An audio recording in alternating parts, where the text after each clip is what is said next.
All right, guys, let's do some cards.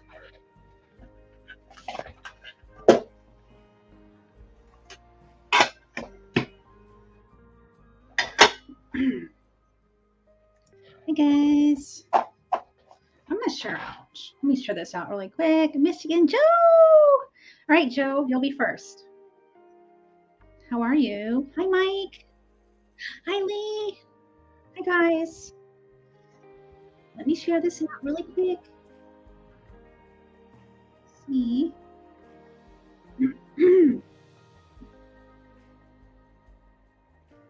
Yeah. Ooh, now my face looks like crap. Hi, Christina.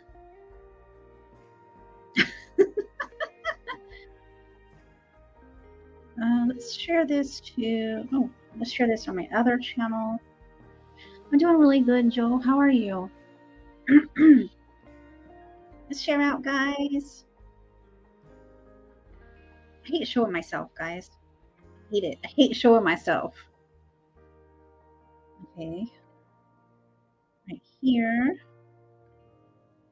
It's going to share me out. Please join me on my reading channel. Woo! Kashi, Megan. Hey, ladies. I'm just going to share it out really quick. Hi, Lee. I'm going to do some readings on this channel. All right, so I'm going to start with Joe. And then anybody else that would like a reading. I think I'm going to do these. I think I'm going to do these ones, the mythical creature size. And can you guys hear me okay? Is the music too loud?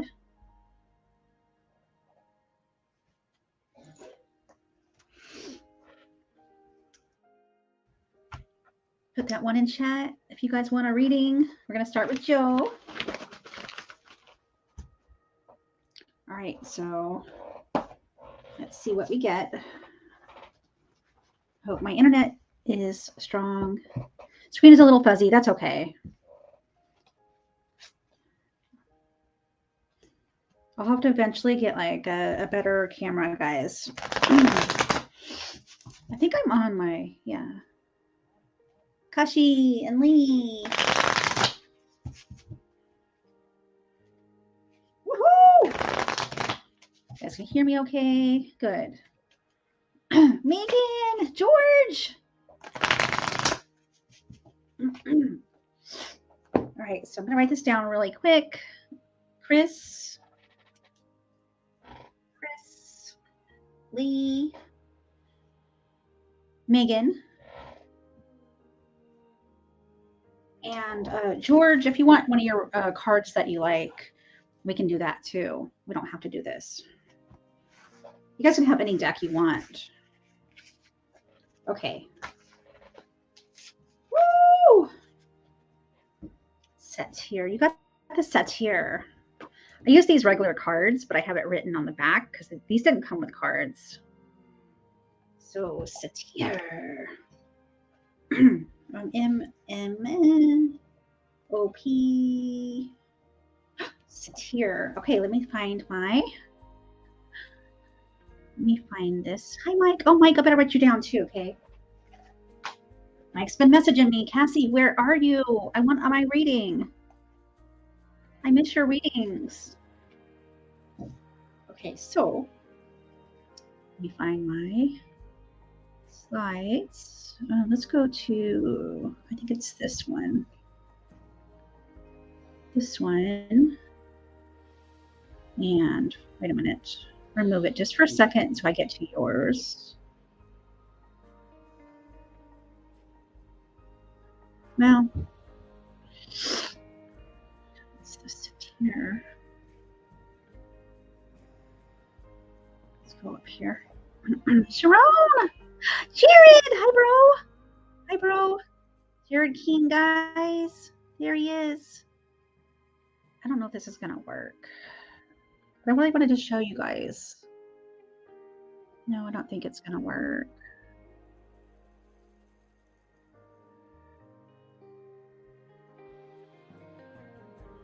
Let me just show you guys. Come on. Hi, Freaky. I don't know why it's not working. Just keeps going back. Look at that Cyclops. Eastern Dragon, Western Dragon. Maybe if I go slow. Wait, I think it's... Should be back a little, right? Yeah, it should be back a little.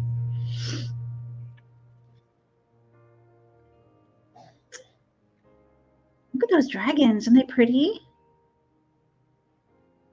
But how does it go back all the way back to Cyclops? Oh, maybe they're not in order. That sucks. The Stupagabra. Ah, sis, you're going to have to help me fix this sometime. So I can show everybody. They're pretty. Okay, I don't know if it's going to let me, so might just I had it all ready to. Chupacabra. I had it all ready. I just don't know if this is going to work. Let's keep going though, because maybe we can get it on there. There's the fairy. The fairy. Come on. Foo dogs. Okay, maybe it's working.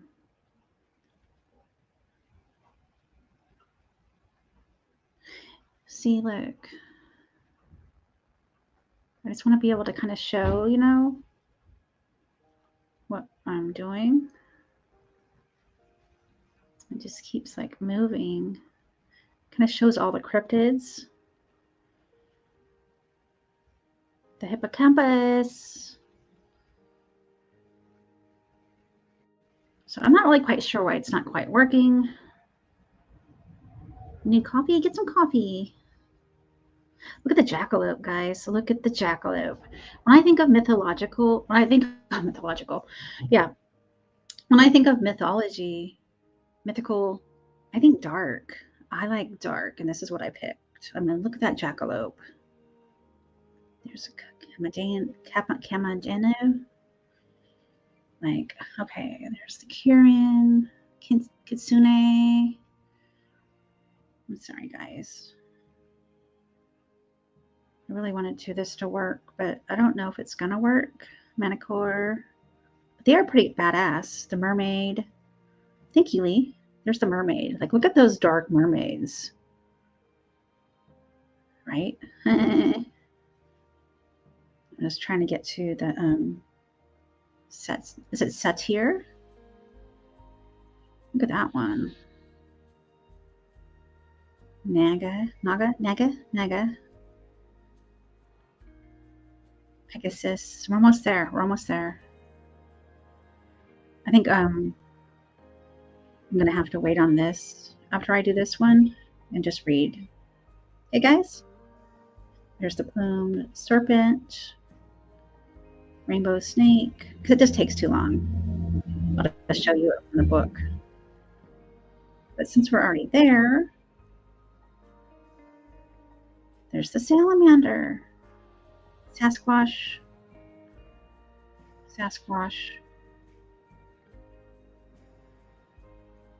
I know, Joe. Me too. There's the satyr right there. There it is, Joe. There it is. Joe from Michigan Gems got the satyr. Is it satyr? I hope I'm saying it right. I always like worry about how I say it. Oh, look at that. Look at that. Look at that. Isn't that cool? So can you guys hear me okay? Satyr. It says you're supposed to pronounce it satyr. Satyr. Okay. And maybe I should turn down the music just a little bit. Hi, Shrimp. I love you, Shrimp Shack. One of my oldest friends on here is Shrimp Shack. My oldest friend I've known. Okay, there we go. I want to keep a little bit of music. Okay, here we go. All right, Michigan Gems, Seder. Go ones. Hedonistic. All right. Satyrs, also known as fauns, are an all-male race of nature spirits that come from Greek and Roman folklore. They are known for their insatiable lust, as well as other hedonistic behaviors such as drinking and dancing. Hedonistic. Medieval Christians came to equate satyrs with sin, and they depicted the devil Christians. They depicted the devil as having the horns and hooves of a satyr. Today, men who are obsessed with having sex with many different partners are said to have a disorder called satyriasis.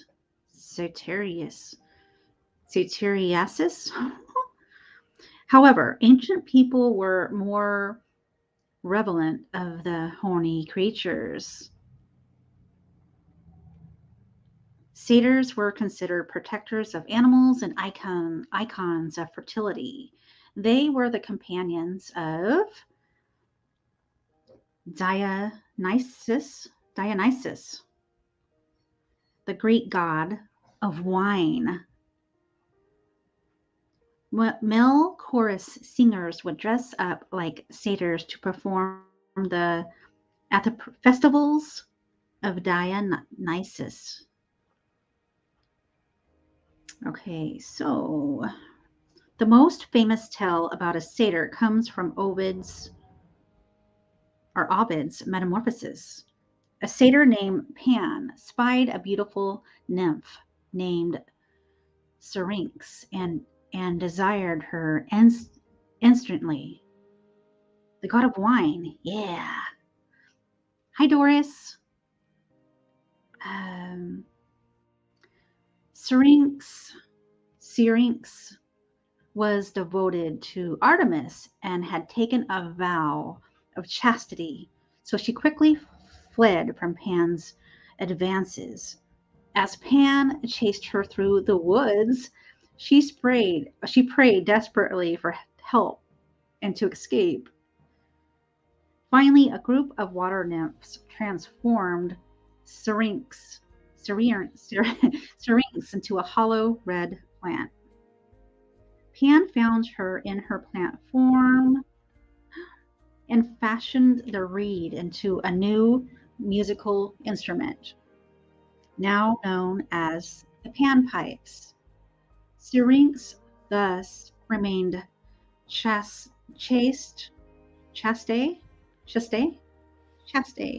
and simultaneously became immortalized in the form of folk music. Okay. Did you guys get that? Because there's so many words I'm trying to learn. It was from the satyr. And I'm going to read your reading. Hi, Maria. How are you? Here's your reading. Chaste. The satyr is the quintessential party animal. He is the archetype of hedonism.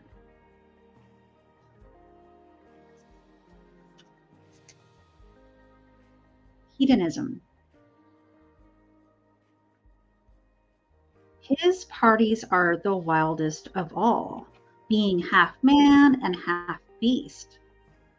He connects every human being to the baser creature that lies within themselves. Oh, this is for Michigan Gem. Once you have cast off the pretension skins of civilization, you discover your primal instincts of lust and freedom. Horny little bastard. It's true. It's true. To join the Seder is to partake in the very pleasures that society tries to keep caged up, yet which the animal self wishes to indulge to their fullest. The Seder is fun-loving and mischievous. Mischievous. I'll albeit raucous and apathetic to the concept of propriety. He is the essence of risk-taking and thrill-seeking. He is the drunken fraternity boy screaming and hollering in the wee hours of the night, and the similarity inebriated sorority girl disregarding the social expectations of female chastity, whatever it says, chastity. Most people only experience their Seder selves with the assistance of alcohol, the elixir of Dionysus. The Seder symbolizes a lack of inhibition, surrendering to one's inner urges and desires. He thumbs his nose at prudes and authority figures who tell him how he should behave. He encourages people to once again tell him how he should behave. Oh, he thumbs his nose at prudes and authority figures who tells him how he should behave. He encourages people to once again be self-interested and rowdy, as they had been born into before having been groomed into proper members of society. This horny creature is an archetype of sexuality. He does not care much for reproduction. So he don't want babies, but he wants his number one interest is pleasure. Pan is not picky. He will select anyone who picks his interest at any given moment. His lust is spontaneous. To him, sex is all for fun and not relevant to any lifelong commitments. A person acting like a satyr will have a one-night stand, a friend with benefits, or many casual encounters. The satyr may also be sought by married couples who wish to spice up their sex lives. Wow. Wow, guys. This archetype can easily reinvigorate a couple's physical interest in one another. But buyer beware, if one is not specific in what they want, invoking the satyr can result in loveless obsessions and dangerous affairs. The liberties of the satyr are desired by many people, male and female. It is healthy to let loose once in a while. And indeed, some especially restricted individuals are in particular need of wild indulgence. Nonetheless, you must always remember that we do live in a society that has rules, and most of these rules are in place for legitimate reasons. The satyr not only symbolizes fun, but also belligerence and irresponsible behavior. Never forget that no matter how inebriated you are, your actions will always have consequences. I love that. I like that. I like being boring. I like being boring. Me too. Me too. So that was for you. I thought it was pretty fun, though, learning about the satyr. Look at him. Look at him. He's playing the little flute thingy and drinking and dancing. So let's put, where is it? Maria down. Doris, you want to be down too? I love it. Maria. Oops, and Doris. Okay, so, all right, Chris, here we go. I like that. That was really fun. So you guys just learned about the satyr. Now let's learn about the next one. You're welcome, Joe. You're very welcome. This is fun. Let's see. Now we go.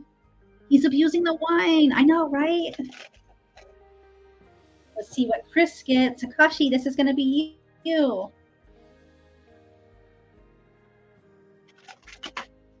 What is Takashi going to get?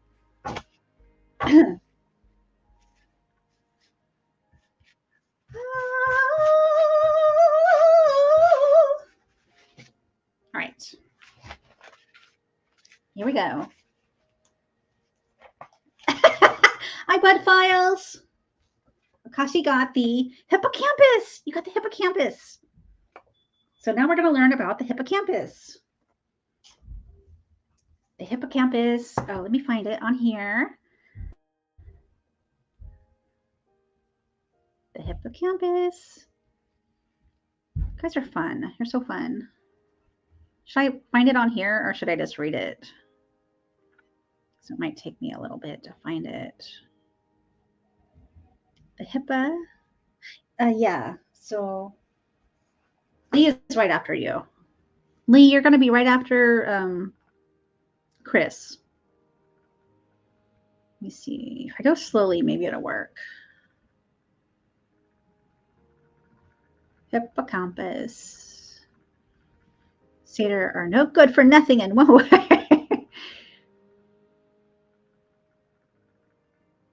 We are looking for the hippocampus.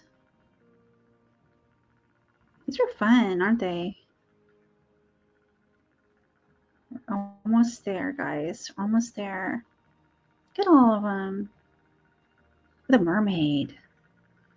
Ooh, that's what's in the book. There's the manicore. There's a kitsune. Kirin. These are really fun. We're almost there. It's the hippocampus. Oh, the jackalope. Jackalope. Look at the jackalope. Hydra. The hydra. The hippocampus right here, guys. So here's the hippocampus. Oh, Sharon, let's get you written down too. Here's the hippocampus. That's the card that's in the book because I don't have the cards. And this is what I found on the internet. Look how beautiful. All right, so Sharon. Okay, so the hippocampus. Here we go. Chris, you're welcome. Half horse, half fish.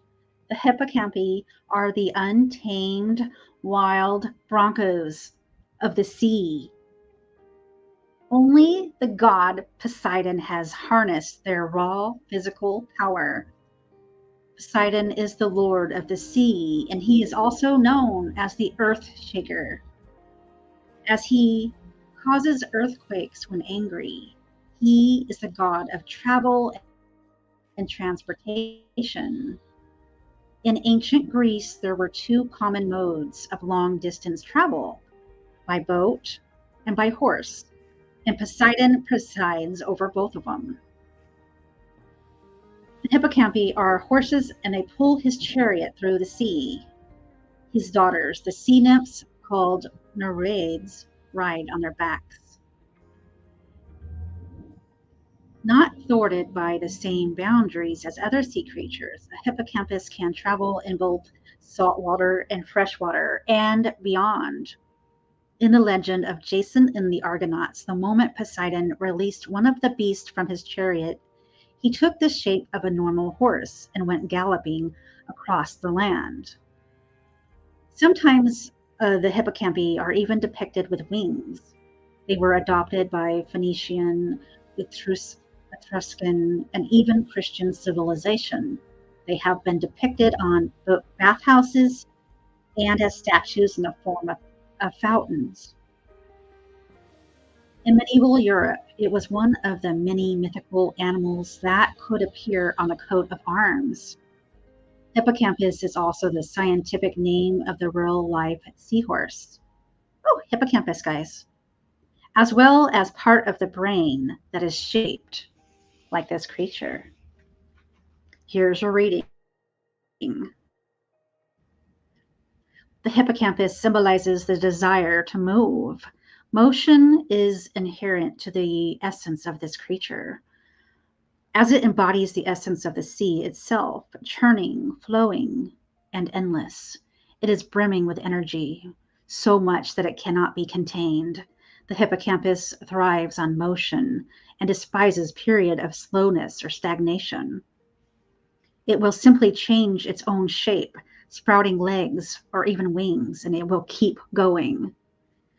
This creature has fortitude to the extreme. It is a risk taker. Whether it is traveling over a physical distance or just working on a project, the hippocampus has the drive to make serious waves. The mythical seahorse is directly linked to Poseidon, who is known as Neptune in Roman mythology. The Neptune symbol shown on a card has a cross at the bottom, representing the ground or the material plane, and 3 arrows atop the trident, signifying a powerful upward or forward motion. Neptune is regarded as a chaotic symbol, represented in the nature of the sea and the hippocampus, uncontrollable vigor. He is also associated with the zodiac sign Pisces, 2 fish connected to each other, but swimming in opposite directions. This, along with the cross on the Neptune symbol, suggests a feeling of being restrained or anchored to outside forces from which the hippocampus is trying to move away. Once cut loose, it will zoom off into the horizon. Another important quality of Neptune and Pisces and the hippocampus itself is gut instinct. Pisces is associated with strong emotions, whether positive or negative. Neptune is associated with dreams and desires. Water signs are reminders of the power of one's feelings with regards to their potential to make it happen. The hippocampus symbolizes an intuitive warning, as well as a physical urge to move. Such feelings are heated more deeply than the intentions of the conscious mind. All creatures of the deep embody this, but the hippocampus specifically represents the desire to go. It could be telling you to go with your gut. Whatever the hippocampus wants, it wants right now. Is that you? Is that you, Chris? In a reading, the hippocampus could suggest eagerness, impatience, or a desire for change. It generally indicates a strong desire to get moving, perhaps to move away from something or someone. It may or may not have a particular endpoint in sight. The hippocampus could also stand for a journey, whether a specific quest or simply just a state of wandering. This card can signify that the subject is currently in transit or is about to embark on an adventure. I love that. I love that for you, Chris. I love that for you. So Chris got the hippocampus. Lee says, my wife is a Pisces. All right, that was for you, Chris. I hope you like that. I thought it was awesome. So we're kind of learning about these mythological creatures, and we're getting readings. So we are on to Lee. First for audio. Can you guys still hear me okay? Hi, Eddie! Hi, Eddie. How are you? Just chaos. How are you? Glad you came in. You still got your wrench? You loved it? Good, Chris. Good.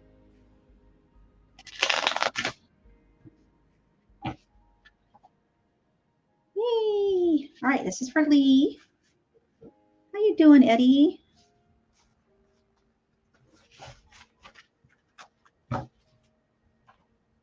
Where'd my phone go? Oh, right here. Okay.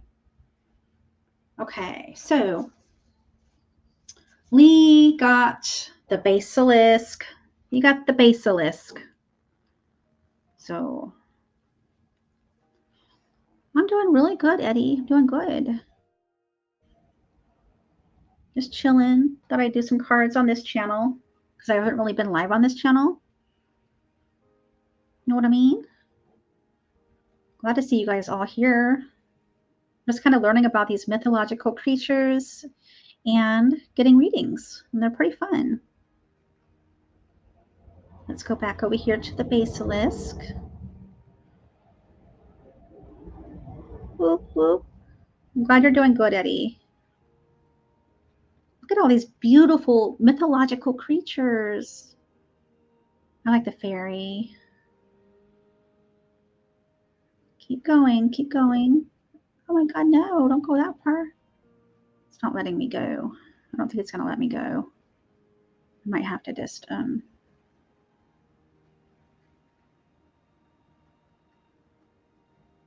those cyclops. Chupacabra. There's the chupacabra, the chimera,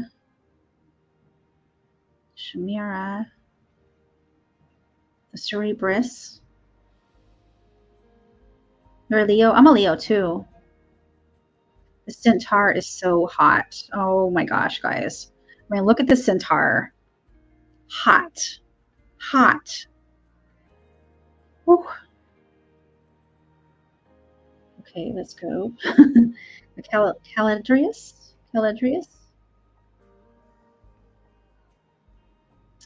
And here's the brownie. Look at the brownie. Bruni. You're supposed to call him Bruni, though.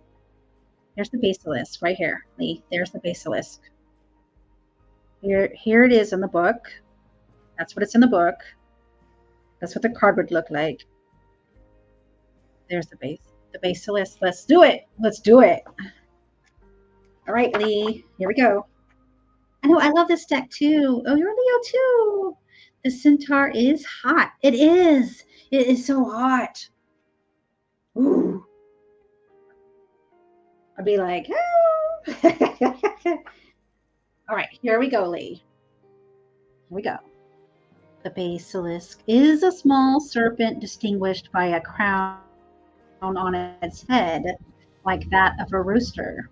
This crown is the basis of the creature's name, coming from the Latin basilis, or king. It is said to slither in a distinctive coiled fashion, not unlike a sidewinder. Sometimes it is portrayed as having the head of a rooster, even legs or wings. In later medieval bestiaries, the basilisk evolved into the cockatrice, which looks like a rooster with a serpent's tail. The basilisk was originally said to have been born from the blood of Medusa's severed head. Hey, Joe! I do. Medieval Christians reinterpreted it as coming from a cock's egg that was hatched by a toad. In both versions, it is similarly dangerous. The basilisk is the most vile, toxic creature to ever crawl the earth. It is not aggressive per se, but its breath is so poisonous it could kill something every time it breathes. Ooh. It is also said to be able to kill with its gaze, a fate that purportedly befell a number of Alexander's troops. Only its natural predator, the mongoose, is immune to its venom. Roosters can protect people from the basilisk. Roosters can protect people, as the sound of their crowing call is fatal to the toxic creature. But everything else withers and dies in its presence. Basilisks inhabit the Arabian desert, which used to be a lush forest before these noxious serpents laid everything to waste. The basilisk. Now let's give you your reading, Lee. The basilisk represents a lifestyle or habits that are unnecessarily destructive. Their destructiveness affects the external surroundings. The basilisk is comfortable living in its own wake. It lacks the desire to conserve and preserve, instead acting as though everything exists to be used once and then discarded. It will create an entire wasteland if left unchecked, without even recognizing the damage. This card is a warning of these reprehensible habits. Let's see. Where was I?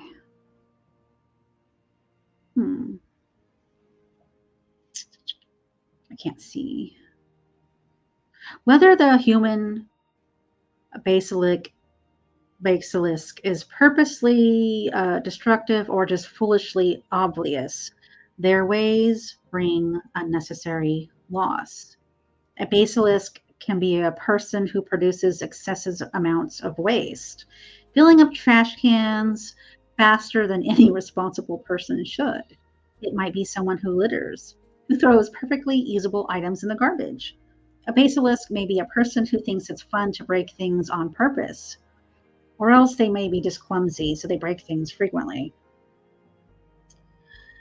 A basilisk may be an overly materialistic and consume too many things. But at the same time, they live without appreciating the full benefit of what they acquire.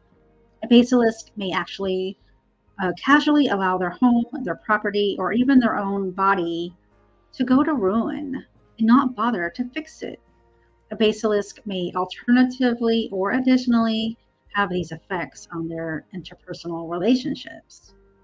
They may treat people as things to use, letting friendships just go to waste. Hey, Tanya! The basilisk is not necessarily malicious or violent. It is simply careless and irresponsible and perhaps ignorant of the harm it's causing. It does not appreciate where everything comes from, and it generally is apathetic to other people's perceptions and its lifestyle. It might even lack awareness entirely, or it might even not care or know. Some people may be under the influence of the basilisk against their own will. It may grip onto them in the form of an addiction or neurosis, forcing them into self-ruin. The basilisk or the person controlled by it is likely to make up excuses to justify their own behavior. They are likely to dismiss complaints by others, seeing those critics as just being snooty. Tragically, most modern people are basilisk to some degree. The industrial world consumes too much and pollutes too much and does not use everything that it produces. As a result of this throwaway culture, the planet suffers from poisoning and environmental destruction. In our society, these habits are considered normal, and most people are unaware of the damage they're causing. The basilisk card may be a generic warning to look more closely at the way your life affects the environment. Good, Lee, good. Lee says, I gave up smoking 3 weeks ago. That's cool. It says friends. Well, you have friends, Lee. You have us.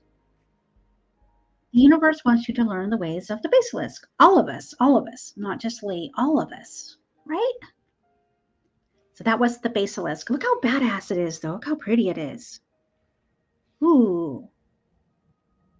Okay, so let's get on to our next reading. Megan, are you still here? Going Green Mom. I thought that was pretty neat. I thought that was really neat. Oh, Megan, this is for you. Going Green Mom, if you're still here.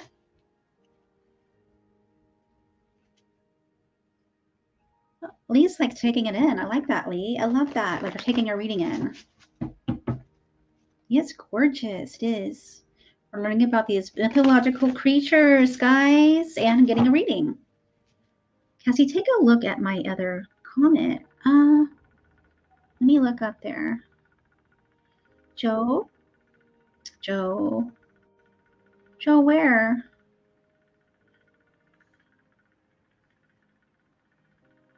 Oh, Joe, you've been really busy helping other channels. Do you still have your wrench? I can't see on my computer if you guys have wrenches or not, so you'd have to tell me if you don't, okay? All right, Megan.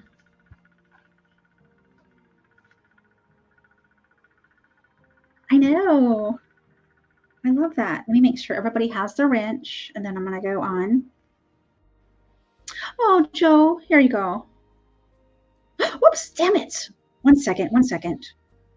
Oh, no, no, no, no, no, no. Accidentally, I hit him. Hold on, Joe. Oh, oh, I'm on the wrong, shoot. Hold on. Sorry about that. All right, here we go. Didn't mean to hide you. Here we go. Oh, Tanya won't want to. Tanya. There we go. Okay. All right. So let me write Tanya down. Adam! There's Adam. How are you, Adam? Make sure. I think Adam has, yeah. I think Adam has. Oh, come on. I don't see. Oh, there he is. Okay. How you doing, Adam? Adam is the Paranormal Polynesian Travel. There you go. There you go, Joe. Welcome back. All right, so this is going to be for Megan. Megan. All right, Megan. Going Green Mom. Let's see what mythological creature you get. Whoa, what's Megan going to get? Okay. I like this. It's pretty neat. Make sure you guys are checking each other out. And Akashi, Chris, make sure you put Mind Forked in there. All right, so Megan, Going Green Mom got the Shamira. Whoops, this way. Shamira. I think it's Shamira. So I'm just going to say Shamira. That basilisk is speaking to me. I love that. I love that, Lee. We're almost there. Just kind of doing some mythical creatures. Look at the centaur. Okay, Shamira is coming right here. Here we go. Okay, this is so me. The Shamira is so me because you got the goat head, you got the snake head, and you got the lion head. So like, okay, I have this personality, but if I need this personality to come out and take care of this personality, it's there for me. So I've got my, you know, I got this personality, but I feel like this other personality comes out and it's like, no, I love you. I love you, Chris. Disappointment. Okay. I'll see you later, Kay. Here's the Shamira. Oh, let me show you the other pictures I have. Right here. Right here. You got the lion head, you got the goat head, and you got the snake head. So anyways, that's the Shamira. Let's read it for you. This is one, I love this one. I love it. I just feel like it's me. I got my other little personalities in case I need them. Right here. So Megan, here we go. Oh, that's Cerebrus, sorry. Shamira. Any mythical creature that is a composite of different animals may be described as Shamiric. Yet the proper Shamira is a specific monster from ancient Greece.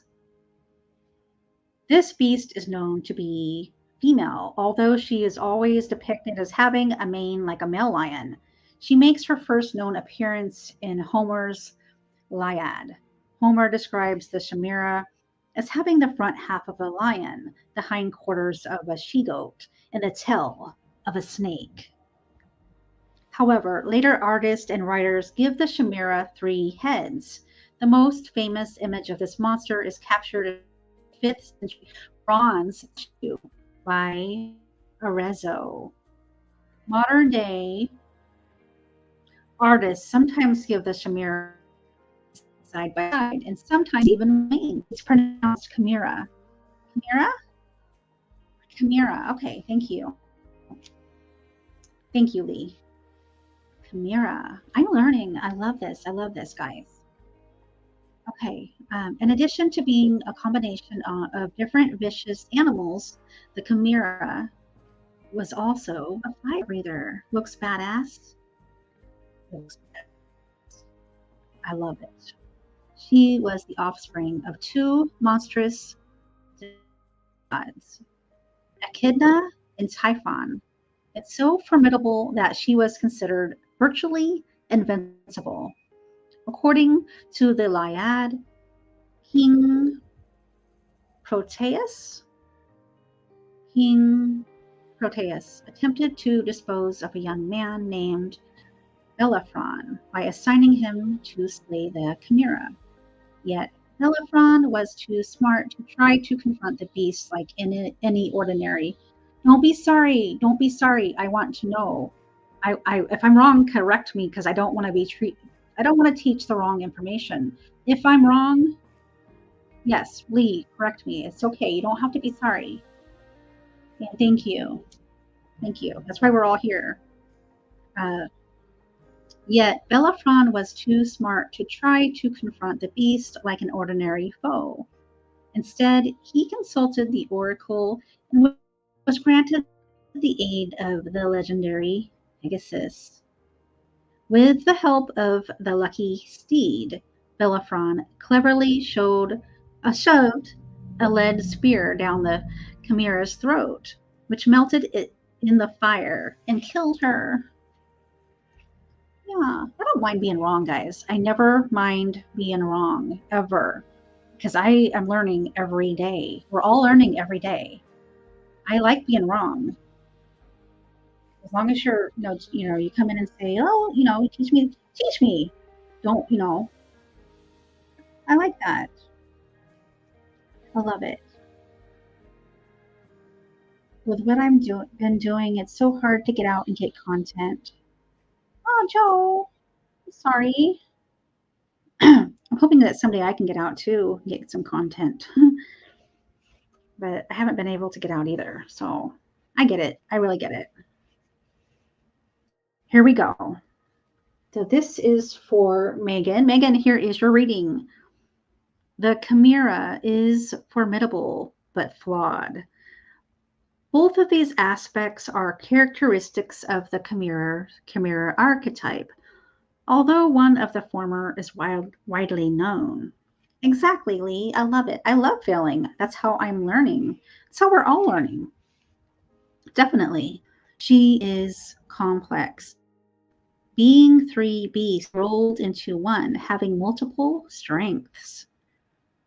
Like a jack of all trades. This makes her stronger than any of these animals would be on their own. Furthermore, she breathes fire. She lives on a volcano and is reputed to be invincible. In other words, she's powerful in many ways, striking awe and intimidation into the hearts of even the bravest warriors. I like that. This is what most people think about when they think of chimera. A person can be a chimera if they are known in a similar manner. Such an individual is both assertive and aggressive, awe-inspiring. If this person is female, then she spits on gender stereotypes about weakness and subordination. And she also has no problem being forward, no problem calling other people out, no problem sending people running the other way when they test her. Megan, is this you? Is that you? Hell yeah. She may have a bad temper or maybe in the worst case, the chimera can be a bully. Oh, that's not you. That's not you at all. Others know that they better stay on her good side. I'm sure that's true. This reputation has surely earned her some enemies. But this does not sway her. More than likely, she also has a respectable circle of friends who admire her personal strength. Beneath her very real strength, however, the chimera has equally weaknesses. We all do. The beast feared by the Greeks was seen by medieval Europeans as being absurd. She is a complicated creature, a walking contradiction. The same qualities that make the chimera so formidable also make her self-conflicted. She is her own worst enemy. Her weak spot is on the inside. In Greek myth, it was her own fiery breath that did her in.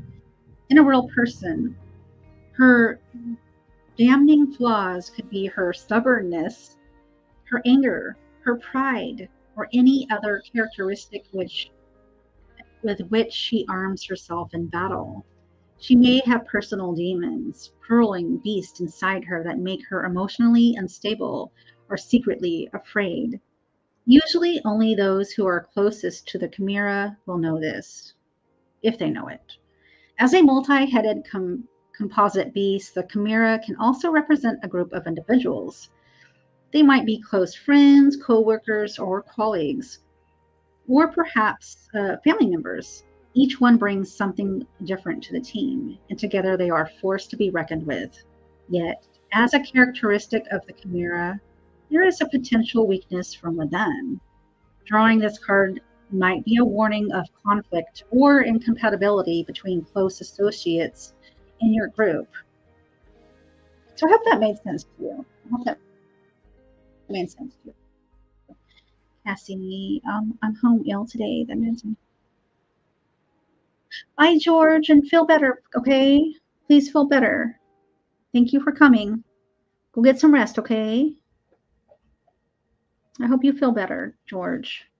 And when you come back, we'll get you a reading, okay? You like your moonology, I think it is. So that was for Megan. I thought that was pretty cool. That was pretty awesome. Okay, so Mike B, are you still here?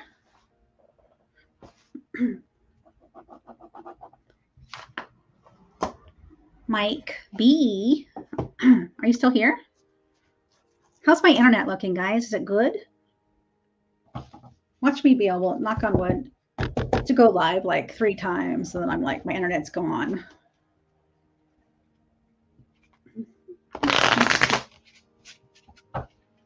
You're welcome, George. Mike B, you still here?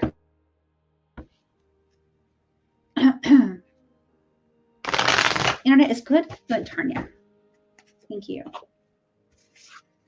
I don't think Mike might not be here. Hi, Adam. Adam, you could stick your link in there. Make sure you guys have Adam, the paranormal Polynesian. Okay, Mike, you got the Pegasus. Pegasus. Find my Pegasus. I'm kind of excited to see what the Pegasus says. Let me see. This might not work. I might have to just read. I mean, we kind of all know kind of. You're welcome. You're very welcome.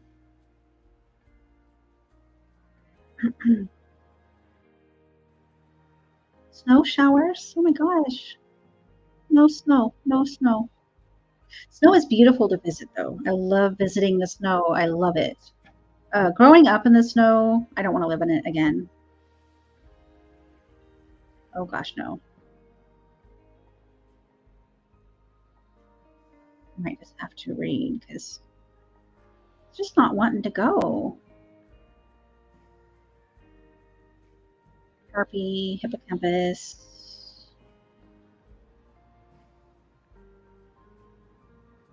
Hydra. You're learning the Philippine language too. I love that. Are you in the Philippines now? We're almost there. That's the kitsune. Manicore. Look at Manicore. Mermaid. The Myrmecolian? Myrmecolian, is that right, Lee? Myrmecolian? The Minotaur? Minotaur? Ooh, he's a badass. The Naga? There it is. There it is. There's the Pegasus right there, Mike. Here's your card. There's the Pegasus. Look at that. All right, here we go. Pegasus. Okie dokie. Bellerophon, and Chimera. And Bellerophon. All right, here we go. Okay, the marvelous. Oh, hear my voice. The marvelous flying stallion was sired by Poseidon, Greek god of the sea and travel. This is for you, Mike B. Pegasus' mother was Medusa, but he was not born in a natural way. He came into the world by springing forth from her blood after she was slain by the hero Perseus. Pegasus was born fully grown, and after she was slain by the hero, Pegasus was born fully grown and sporting a pair of magnificent wings. He flew to the mystical Mount Helicon, home of the divine nymphs known as the Muses. On this mountain, he stamped his hoof on the ground, magically producing a flowing spring. The spring became known as the Hippocrene, and is the source of poetic inspiration. I like that. Later, Pegasus was tamed by Athena, the goddess of war and wisdom. Eventually, the young hero, Bellerophon, prayed to Athena for assistance in defeating the dreaded Chimera. The goddess bestowed him with mythical golden bridle, with which he was able to harness the flying horse. After obtaining Pegasus, Bellerophon went on to slay the Chimera and pursue other acts of heroism. Unfortunately, Bellerophon's success went to his head and his ego got the better of him. He attempted to fly Pegasus all the way to the top of Mount Olympus, the home of the gods. Zeus, the king of the gods, was angered and sent a fly to bite the horse, which caused the horse to throw Bellerophon off his back. It's called a hippogriff. Hippogriff. It's called a hippogriff.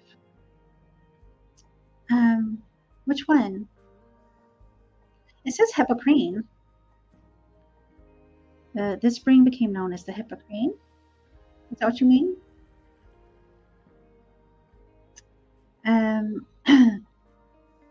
Okay, so the king of the gods was angered and sent a fly to bite the horse, which caused the horse to throw Bellerophon off his back. Zeus then took Pegasus in and used him to pull his chariot through the sky. Ooh, that energy. Here we go. There we go, Mike. This fantastical horse is the steed of the gods and a helpful companion to heroes. He will aid the most deserving individuals on the most important of quests. Indeed, it is time to celebrate. If Pegasus has come into your life, it indicates that you have made a significant accomplishment and the gods have noticed.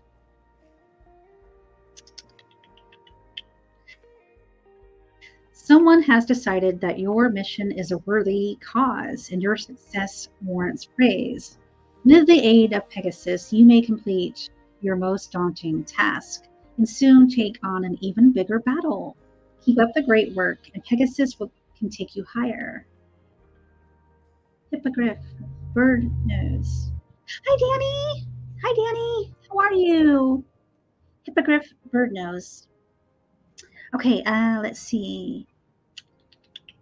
Oh, to fly on the back of Pegasus is to experience a new level of freedom. Your hard work has given you perspectives and knowledge that allow you to see and do what had not been accessible to you before. Pegasus is a gift.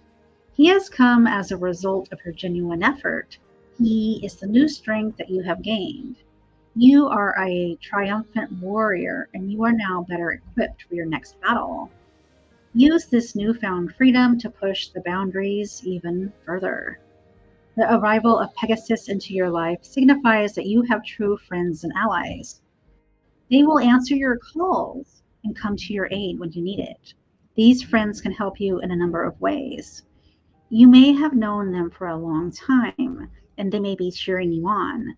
Alternatively, there may be helpers from behind the scenes, preferring to remain anonymous. They could be forces from beyond the mortal realm, altering your fate in auspicious ways. Your friend could be a coworker, a teammate, a family member.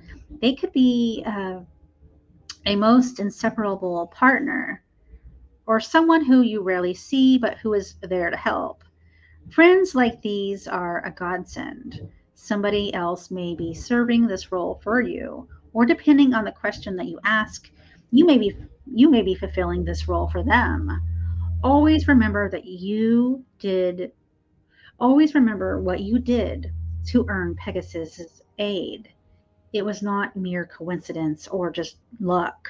Pegasus came to you specifically because of something that you did and because of a worthy cause you were fighting for. Never take for granted the privilege that you earned.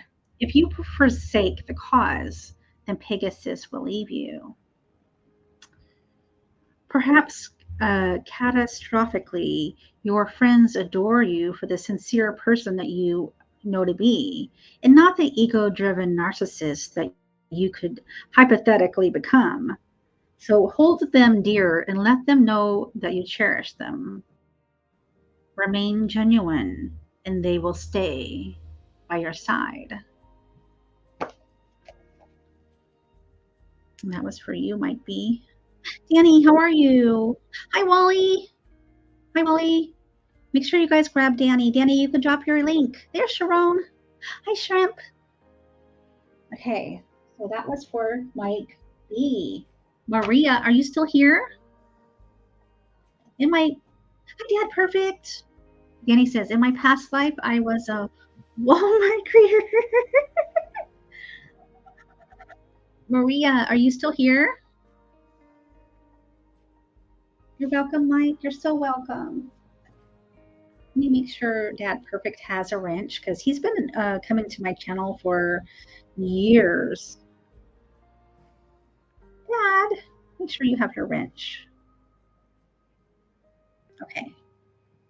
Danny. Yeah. Danny, let's drop your link. If I can get there, then I'll go on to the next person, okay? Make sure you guys have the Paranormal Polynesian Travel, guys. He goes so many cool places. So many awesome places. Okay, here's Danny. Danny. There's your link. All right, because I think Danny has a hard time dropping links. Okay, so next is Maria, if she's here. I don't see her. I don't see Maria right now, so we're going to go to Doris. Doris, are you here? I would drop my link, but who cares? Lee, drop your link. You do amazing, amazing music. Drop your link. You know you're always welcome to drop your link. Thank you, Adam. Adam is the Paranormal Polynesian Travel. Make sure you guys grab him up. And grab Danny. Grab everybody. Grab Lee. Yeah, Lee. All right, so where? Doris. We're on Doris. All right, here we go. And then Danny, I'm gonna write you down too, okay? Danny, write you down. Lee. All right, this is for Doris. Yes. Grab me, gentle.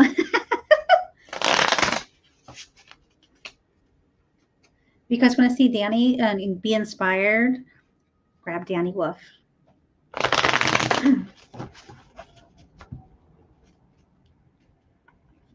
All right, this is for Doris. Doris. All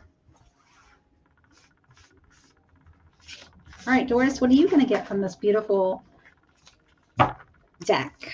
You got the Minotaur. Remember, guys, if I'm saying something wrong, you can let me know, because I don't mind being corrected. I love being corrected. If I'm wrong, correct me. So Minotaur, the Minotaur for Doris, right there. Doris, look how badass this is. The Minotaur.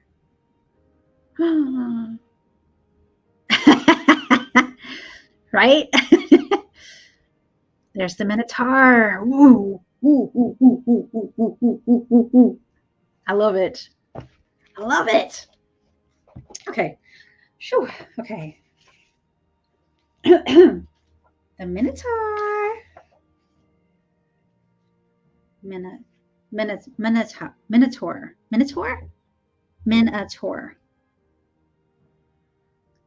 Okay, so I don't think I can remember that.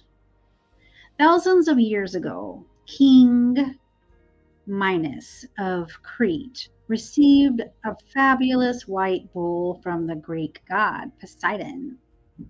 The gods gave this bull to Minos with the exception that he would one day sacrifice it back to them. I love that. Instead, however, the king greedily kept the great bull for himself, and he sacrificed an ordinary bull in its place. The gods were enraged by this disrespect. Oh, yeah. As a punishment to King Minos, they put a curse on his wife, Pasiphae. Pasiphae? Under the spell, Queen Pasiphae fell in love with the great white bull. She seduced the bull and ended up pregnant from it. Finally, she gave birth to the Minotaur, a monstrous hybrid of human and beast. In denial over their abominable offspring, the royal family hid the creature inside an elaborate dungeon in the form of a labyrinth. Every year, King Minos threw 7 young men and 7 young women into the labyrinth, where they would become lost and then devoured by the Minotaur. Yet one day, the family made the mistake of throwing in a young man by the name of Theseus. Theseus volunteered to enter the labyrinth, secretly bringing with him a ball of twine, which he could trace back his footsteps. That way, he didn't get lost. And then he slew the Minotaur and successfully made his way out of the labyrinth. He went on to become one of Greece's great heroes, later founding the city-state of Athens. Woohoo! I like that. All right, so here is your card. Unlike many of the creatures in this deck, the Minotaur is not intended to represent a specific personality type. Rather, the dark confines of the labyrinth symbolize one's own subconscious mind within the famous Minotaur dwells. with which the fearsome Minotaur dwells. This monster is the pent-up opposition that comes from the self rather than from external threat. It is that which people keep bottled up inside, either in denial of its existence or simply at loss to deal with it. People encounter the Minotaur when they go on a personal journey and are stopped by an internal roadblock. When you become stuck within your own labyrinth, the Minotaur personifies this roadblock. The beast embodies a personal weakness whose existence that you kept locked away. It may not even have been aware of it. It may be a character flaw, a bad habit, a traumatic memory, a shameful secret whose confinement is now posing a problem. It might be your shadow self. It might be your shadow self. We all have our shadow self. Do your shadow work. And if you don't know what that means, look it up. Do your shadow work. Those aspects of the self that are present in a person, but which this person does not wish to identify with. People are not consciously aware that their shadow exists, and when it suddenly is revealed to them, they are likely to perceive it as a negative. So drawing the Minotaur card can signify that you are currently dealing with a monster in the labyrinth of your psyche. It can mean that you are being forced to confront something from which you wanted to hide. All of us experience being lost in the labyrinth at times, during periods of confusion and uncertainty. Sometimes the Minotaur presents itself most aggressively as a merciless emotional demon and must be battled head on. In fact, every person has a Minotaur. The question is simply a matter of when they will encounter it. So if this card was specifically drawn to represent a person, it indicates someone who is currently going through this struggle. Otherwise, it could represent an external trigger that causes the inner demons to stir. It may seem daunting, but it is indeed possible to overcome the Minotaur. Let us learn from the Theseus how to defeat the beast. We must use our cleverness, our ability to learn from the past, and learn new lessons as well, to build a new niche in our mind where their conspicuous monster fits in more comfortably. If we do not defeat the Minotaur, then we run away from the problem and abandon our quest. Yet when we succeed, we reach a new level of self-understanding. We become stronger, in a sense, a hero. The only thing I want to hide from is my ex.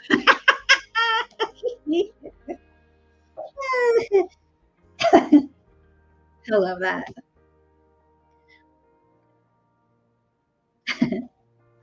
Okay, so that was for our Doris. Next is, sorry guys, I have allergies. Next is Sharon.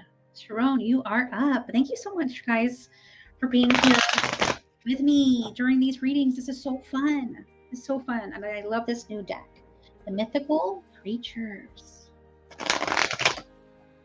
This is for Sharon.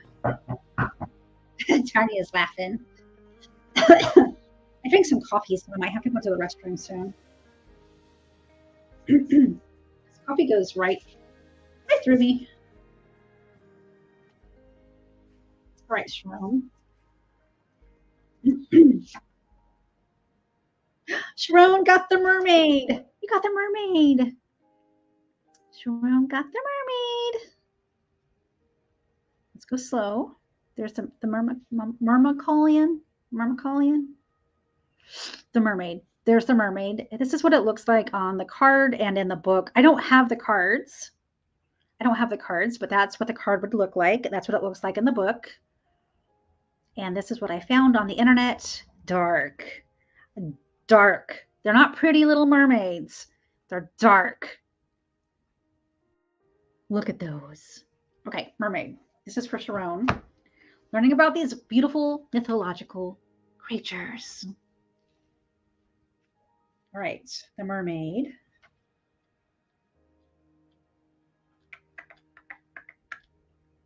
All right, Sharon. Belonging to an entire race of merfolk, mermaids have always been far more prevalent in folklore than their male counterparts, the merman. Historically, mermaids would be sighted by lonely sailors who were easily seduced by the mysterious sea maidens. Yet sailors were often warned against falling for their legendary beauty, as love-lorn mermaids were reported to drag men underwater and drown them. Ooh! By the 19th century Danish author Hans Christian Andersen. He wrote about a young mermaid who fell hopelessly in love with a human prince. You guys guessed it. You guys guessed it right. Okay, you guys didn't guess yet. Can you guys guess what show this is? The story became the basis of Disney's The Little Mermaid, although Andersen's original had a much more tragic ending. Mermaids may best be known from Western folklore, but similar, sorry guys, my nose. The similar looking beings come from all around the world. For example, the Japanese mermaid is called the Ningyo and lives in a world of undersea luxury, concealing its fish-like body with a long silk gown. The Australian Aboriginal mermaid is called the Yak Yak and dwells in freshwater, having the magical ability to make women more fertile. The Mami Wati, the Mami Wati? No, the Mami Wata are mermaids from West Africa, and they are materialistic, they're manipulative, and deceptive. Another African mermaid, the Jingu from Cameroon, is more benevolent.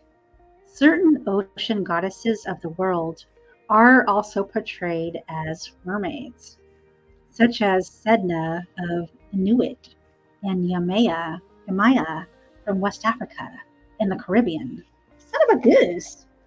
Son of a goose women can be very like my ex. Daddy! I love it. I love it. Okay, here we go. Here we go. Here's your reading. Sharon. Representing some of the deeper and more fundamental aspects of the human psyche, mermaids are torrents of pure emotion. Their feelings are as strong as hurricanes and as vital as the ocean itself.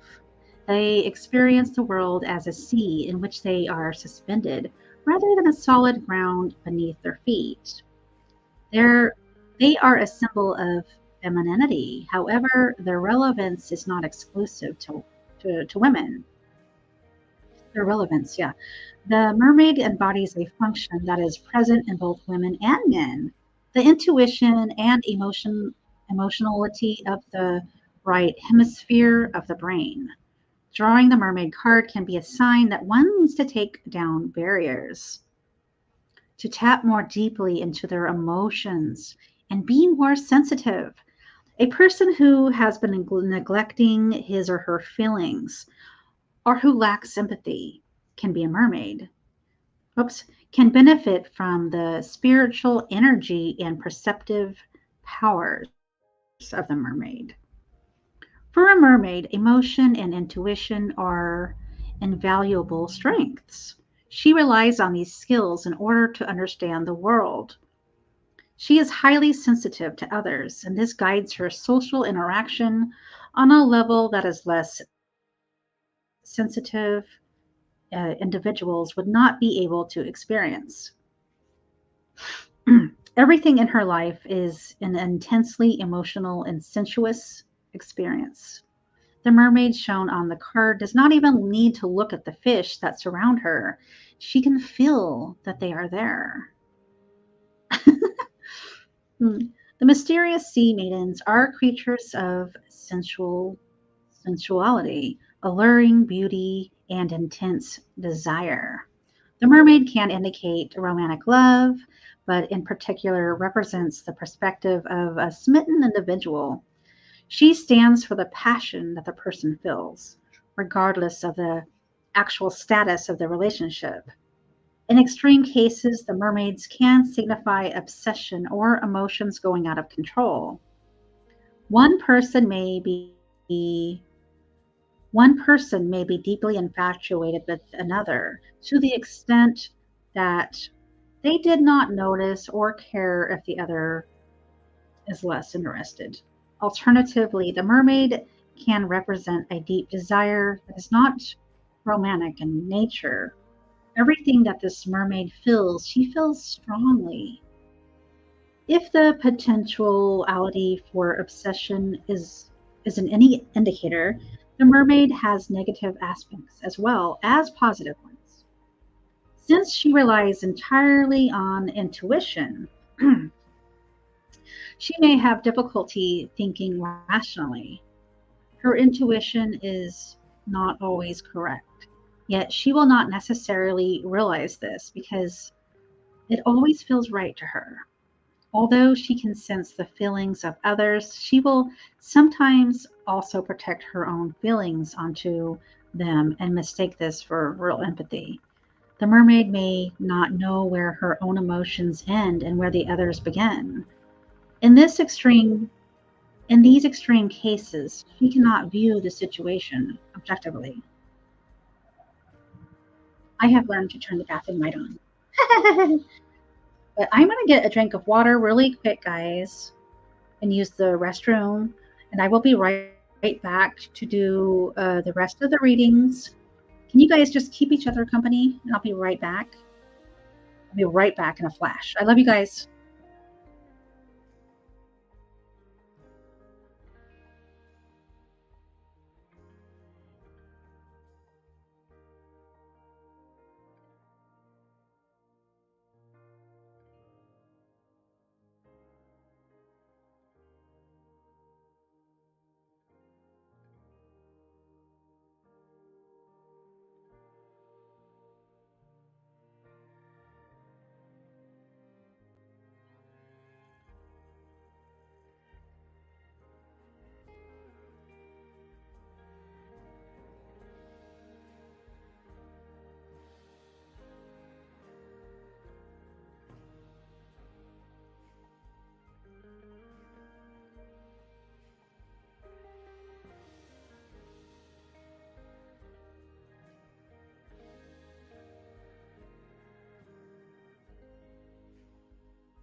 I'm back. Okay, you're welcome. You're very welcome, Sharon.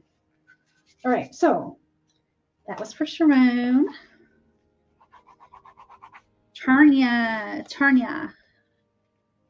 There's Tarnia. All right, Tarnia, it's your turn. Are you guys liking this deck? It's the mythological creatures.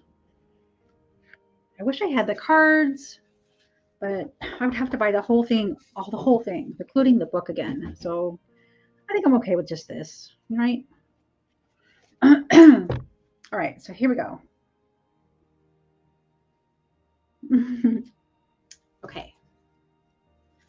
So Tarnia, you love it? Good, good, good, good. I'm really loving it too. I'm really liking it. Really loving learning about the mythological creatures. You guys think I should get more like decks like this? So cool. All right, Tarnia, here we go. All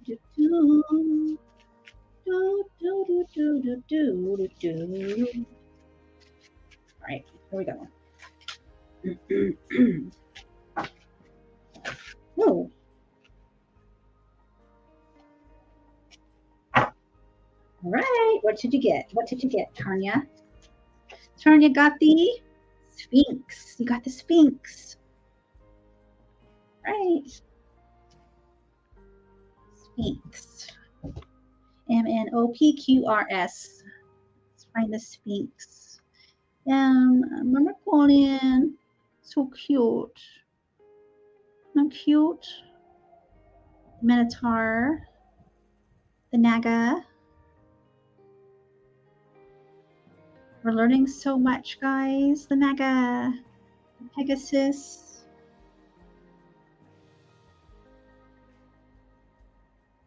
Phoenix. Oh, my Phoenix. I love the Phoenix, guys. I love the Phoenix. It's rebirth. The plumed serpent. Look at the beautiful plumed serpent. Rainbow snake. Salamander. Beautiful salamander. A Sasquatch. There's type 1, type 4, type 2, and type 3. That's the Sasquatch. There's the satyr.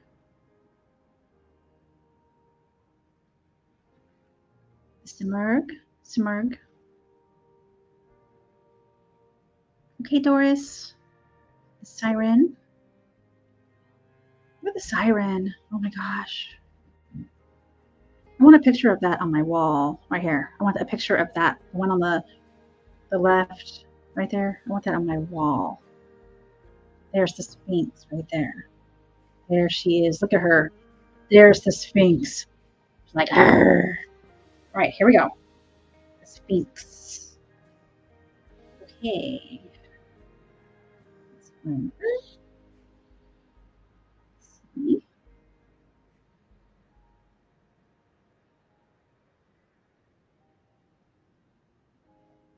All right, here we go.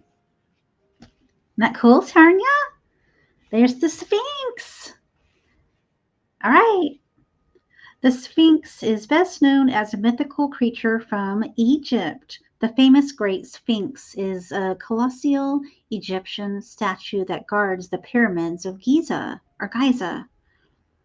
Hi, Elvis. Hi, Elvis. Get you your wrench. How are you? Because I don't think you've been in here for a little bit, so I'm sure YouTube took it. Yeah, okay. There we go. Make sure you guys check out Past Life Explorer, and you can drop your link too, Elvis. All right, here we go. So, the construction of this monument is often credited to the pharaoh Khafra around 2500 BC. Based on the weathering of the statue, however, some people have speculated that it might be much older. The Egyptians also built other statues of sphinxes, usually bearing the heads of different pharaohs or deities. Statues of similar creatures are also found on ancient Babylonian temples.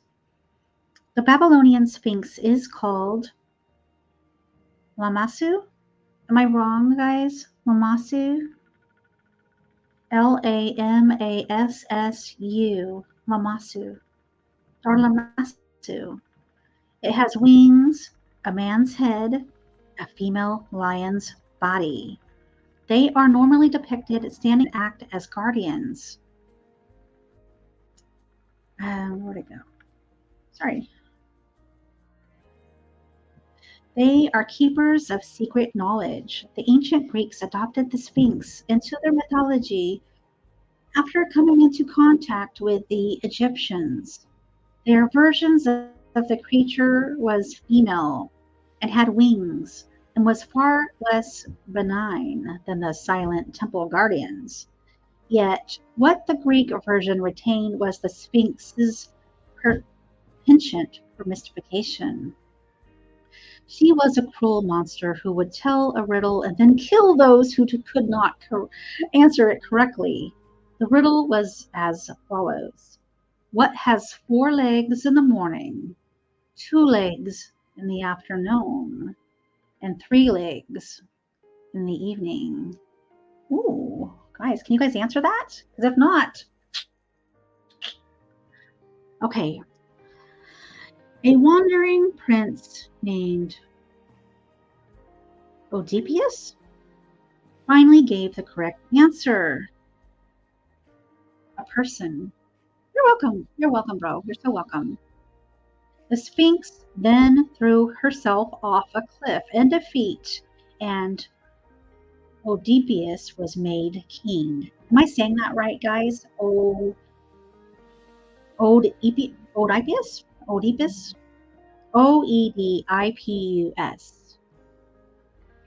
anyways, that is the reading for Sphinx. Well, that was about the Sphinx. So now it's time for your reading, Tarnia. The Sphinx is a timeless icon of mystery. She is mystical and spiritual, a guardian of arcane knowledge. Her wisdom is ancient, but inaccessible to most. She meditates for eons, looking inward and contemplating everything she has experienced. The silence of the Sphinx not only stands for the mysterious nature of her knowledge, but also patience and receptivity, often neglected in modern society. Those qualities open the self to higher learning and transcendence. Through the darkness of silence, she finds illumination. If the Sphinx appears in a reading, she might be telling you to close your mouth and open your mind. Additionally, she might indicate that you are doing that already and you are on the right path. The term mystery has another meaning besides something that is simply unknown. A mystery is something that cannot be explained in words. Ancient mystery religions consisted of secret ceremonies that would awaken spiritual knowledge within practitioners. This knowledge could only be gained from experience rather than explanation. All people experience mysteries. Transitions from one phase in life to another, and any life-changing events are mysteries. The subject is transformed by the experience, gaining new insights and perspectives that could not have been given to them in words. The Sphinx is silent because knowledge of this nature cannot be verbalized. There is a possible alternative reason as to why the Sphinx is silent. I like silence. I love silence. I love somebody with mystery. I don't like somebody that lets it all out. Blah blah blah blah blah blah blah blah blah. I really like leave a mystery to it, man. The Sphinx is a symbol of restricted knowledge, and with this comes an undercurrent of social inequality. Few are granted access to that which she guards. Whether she is protecting a pharaoh's tomb or nastily mocking other people for their ignorance, there is a sense of elitism associated with the Sphinx. She's got some big energy. If a person being presented happens to be this kind of Sphinx, then she is all too aware of her privileged status and the advantage that this confers. If she is silent, it might be due to the fact that she doesn't care to speak to those who she sees as beneath her. In either interpretation, the Sphinx is associated with self-elevation. This kind of elevation does not come from money or political gain. Instead, it comes from within. Only you can make yourself a better person. Nobody else can transform you. A teacher can show you the open door, but you must enter it by yourself. One can discover self-transformation through meditation and spirituality, and also through experience and maturation. Of course, these gains take time, and this is where patience and receptivity become essential, as aggression and zeal can cause one to overlook the unspoken, subtle lessons of the universe. I like that. I love it. Let me make sure Megs has her wrench here. Megs. Okay, you do. Thank you. Okay. All right. So that was for Megs. And that was for Tanya. I'm sorry. Tanya. Mysterious. I love that. I really love that, Tanya. And I hope you liked your reading. Danny, you're next. You're next, Danny. You want one of these readings, or what would you like? What would you like, Danny? We've got 9 people in the house. Thank you guys for being here. You're welcome, Tanya. You're very welcome. I'm trying to step back a little bit so I don't show myself. I hate showing myself, guys. I hate showing myself. Danny, are you still here? What would you like, Danny? Yep, go with that one. Okay. Thank you, Lee. Thank you so much, Lee. You're wonderful, too. Danny's like, oh, I want one of those. This is a really cool deck. I'm going to show you guys again. Mythical creatures. It's so awesome. I love it. But the cards didn't come with it. I got it from like a thrift site. So I got the deck cheaper, but I didn't get the cards. So I don't know, guys. Do you guys think that I should order the deck with the cards or just keep it like this? Do I really need the cards? I wish I could just order the cards, but they won't let me just order the cards. I don't think. I just lost my head. I don't know. Just lost your head. This is for Danny. What is Danny going to get? What is Danny going to get? All right, Danny. Let's see what mythological creature you get. All right. All right, Danny. Got the... Danny got the Sasquatch. I love that. I love it. Okay. All right. All right. Yeah. Good. Okay, Tanya. Good. Welcome back, Doris. Whoops. I went the wrong way, right? Oh, no. I'm going the right way. Duh. Danny got the Sasquatch. Yay. That's the satyr. There it is. There it is. There's the Sasquatch, guys. That's the card. Look at the card in the book. There's the Sasquatch. There you go. You got some different types of Sasquatch. There's the human standing there. That's how big the Sasquatch are. They're huge. All right. So let's learn about the Sasquatch. PQRS. All right. All right. Here we go. Danny. Sasquatch is a contemporary part of North America folklore, believed to be a real being. There are thousands of sightings by hikers, campers, as well as footprints, reports of creatures' chilling cry, and even a few photographs and purported hair samples. The most famous sighting was by Roger Patterson and Bob Gimlin in 1967. They caught the creature on film, a still from which has become the most famous Sasquatch photograph ever taken. Many believe the video to be a hoax, although the footage has never been replicated with satisfaction. Some people believe that the video shows a female Sasquatch, who they have dubbed Patty, after Roger Patterson. Sasquatch is also known as Bigfoot and by many other names and is nearly identical to the Himalayan Yeti. It is thought to represent a race of giant ape-like humanoids, possibly a missing link or an offshoot of human evolution. Where'd it go? Right there.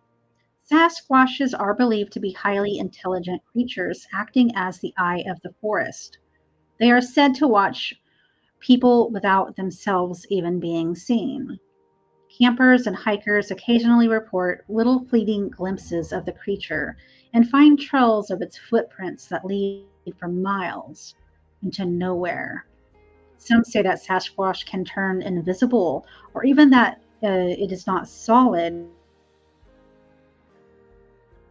like a ghost. Sasquatch always ultimately eludes the scrutinizing snare of science and civilization. Ooh, here's your card. Something is between something in between human and ape. Sasquatch links people to their primordial origins.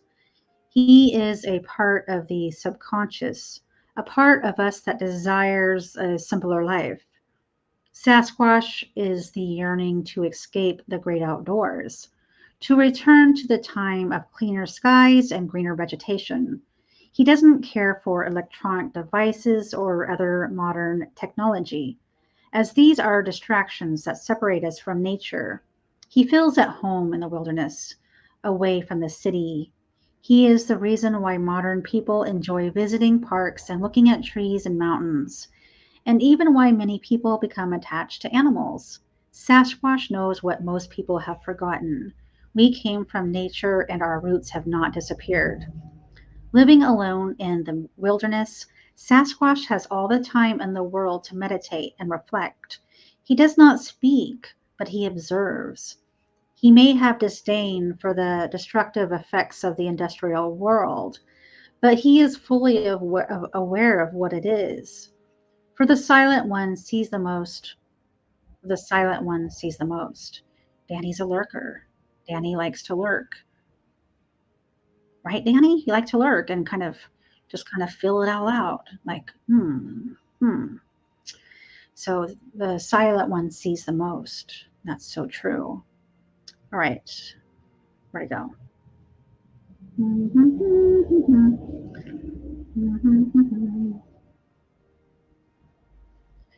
Sasquatch brings with him the lesson of watching and listening. There is something to be said for not saying anything at all. When people are always busy talking to each other on their phones, within their social bubbles, dependent on the internet, they tend to overlook the bigger picture that surrounds them. And hi Hobbs, hi Hobbs. Guys, there's Hobbs for. Make sure you guys check out Hobbs. Sasquatch is not only aware of his surroundings, but he is highly self-aware. This is totally you, Danny. In retreating from society, he is able to look within. This is introspection.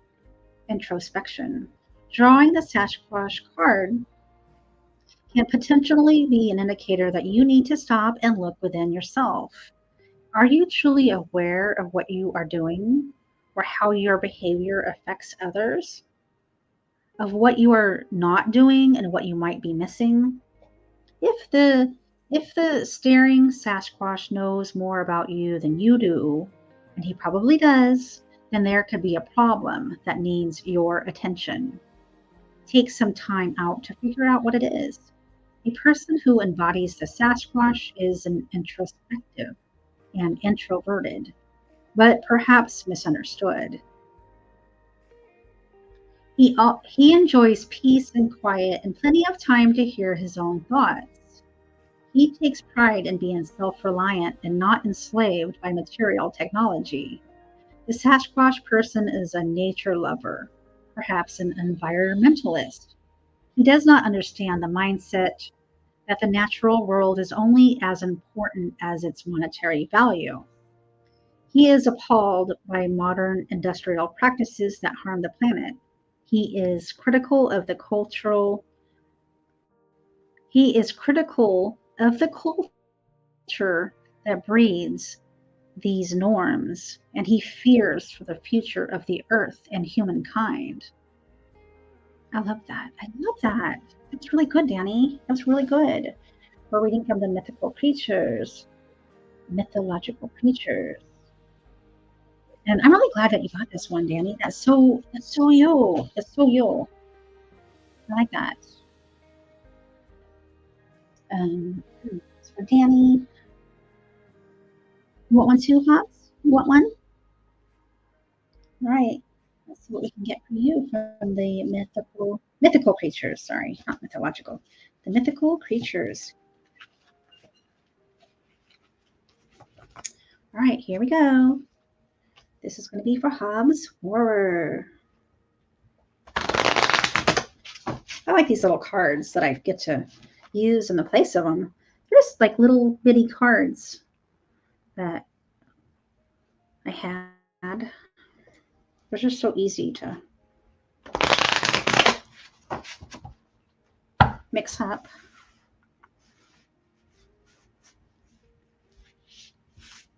All right, Hobbs got the unicorn. You got the unicorn. All right, so, oh, that one's going to be pretty far back. Let's see if we can get to the unicorn. Just going to go slowly. All right, so there's the siren. Ooh. There's the sphinx.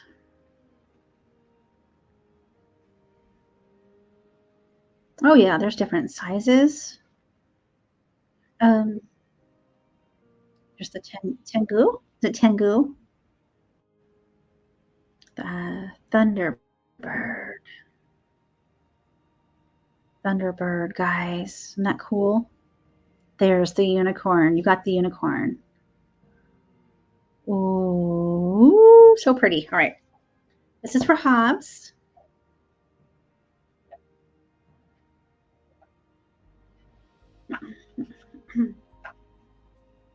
Tingle, tingle, tingle. Tango, tango, tango. All right, here we go. Just thesis in 2020. Plenty. Oh. So we have some words here that are going to be hard to say. Here we go.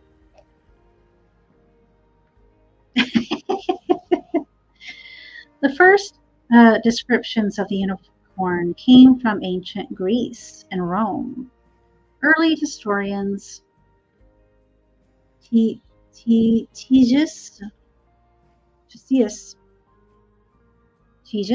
I can't say it, and Pliny described the creature somewhat differently from the later Europeans' image that would become the convention. Likely inspired by legends from farther east, the unicorn of their writings were colored red, white, and black, and its horn was black and very long. This proto-unicorn was reputed to be fiercely territorial and was among the many beasts that Alexander the Great had to fight while in Persia. Later, after the meaning of the creatures became completely revised in Europe, Alexander's own faithful horse was sometimes said to have been a unicorn. Once Europe became Christianized, the unicorn became a symbol of purity and was depicted as solid white in color. The elusive creature could be lured into capture with a female virgin in the woods. It would be drawn to her purity and would come to lay its head on her lap. While protective of the innocent, it was also said to be the enemy of the lion. This horn became a prize most coveted by hunters and kings. It was known to possess magical properties, even as early as Theseus. It was said that using a unicorn's horn as a drinking vessel could cure poison. Since the horn was set to fetch a high price, since the horn was set to fetch a high price,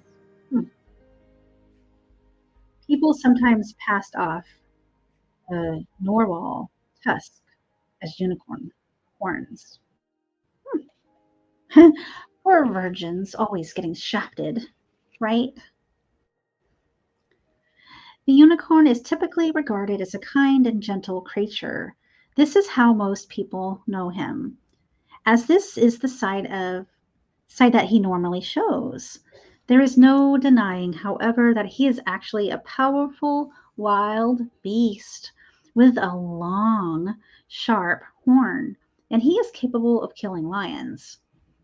To confront and kill a lion requires not only adequate weapon, but also a tremendous amount of courage and a warrior's spirit. Thus, it is remarkable that such a strong and formidable beast as the unicorn always interacts so gently with the most delicate of people. The unicorn is a highly principled being with excellent self control. He has a pronounced sense of right versus wrong. All of his actions are intentional rather than haphazard. He acts with purpose, and thus purpose is chivalry. The unicorn stands for moral goodness, his battle against the lion symbolizing good versus evil. This duality is central to the Christian worldview in medieval Europe. The female virgin was regarded as the icon of innocence and purity, which the unicorn adores and protects. The unicorn's white color symbolizes moral cleanness, a lack of any black marks. He is an archetype. He is an archetype of innocence. Innocence is the sense, meaning a lack of guilt, not a lack of knowledge. The unicorn is in fact very wise. His legendary healing powers suggest that he can lead people toward goodness.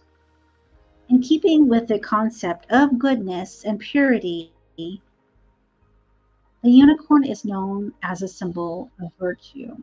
According to Christian tradition, the seven heavenly virtues are chastity, temperance, charity, diligence, patience, kindness, and humility. An alternative list of virtues associated with Catholicism is prudence, justice, temperance, courage, faith, hope, and charity.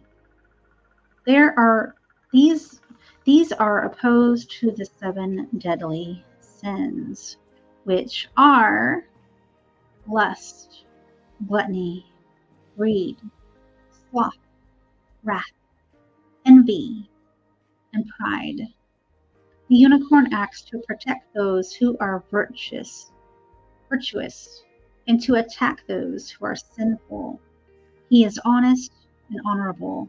He is the epitome of understanding citizen, the good Samaritan, the role model. His gentleness is not due to weakness, but strength. The unicorn archetype can stand for a good person and also a religious person. This creature can indicate uh, piety, P-I.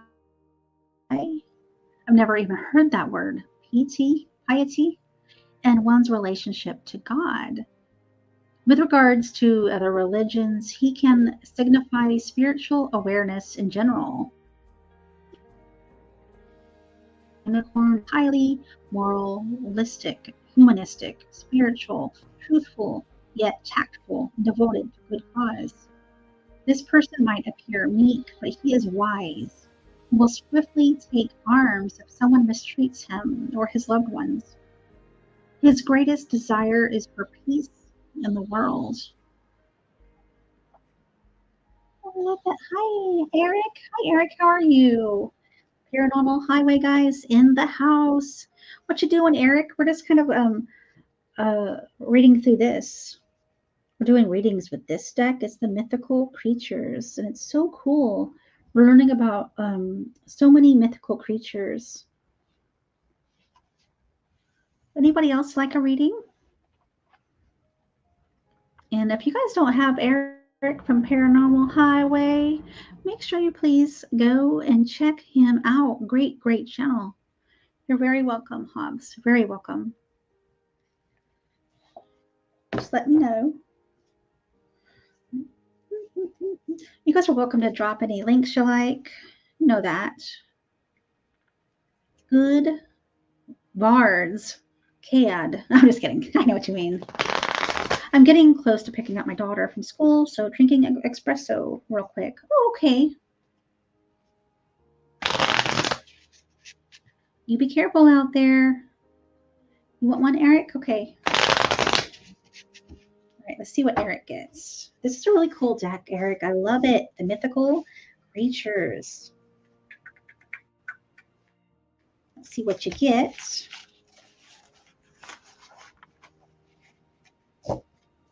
Okay, so you got the Thunderbird. Thunderbird. Thunderbird. T-U. Here it is, Eric. Eric got the Thunderbird. There's the card. There's the card in the book. That's all I got. And there's the Thunderbird right there. Isn't that beautiful? That's a cool card, Eric. That's a cool card. I love it. So you got the Thunderbird.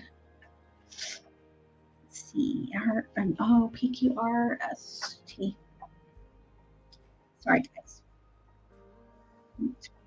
Thunderbird. Walking, making yawn. Okay. All right, so here we go. All right, here we go. There are many different versions of the Thunderbird in different Native American cultures. Thunderbirds vary in appearance, demeanor, and lifestyle, but all agree that these majestic beings are generally eagle-like in appearance and are much, much larger than ordinary eagles. They are known for their awe-inspiring power, being able to wield command over the elements of nature. They are said to produce thunder by flapping their wings and produce lightning by blinking their eyes. Some say that thunderbirds throw lightning bolts from their claws. In some tribes, the emblem of the thunderbird is worn by chiefs and great warriors who have earned the top honor. The most famous thunderbirds come from the Lakota tribe of the Great Plains. 4 great thunderbirds called the Waking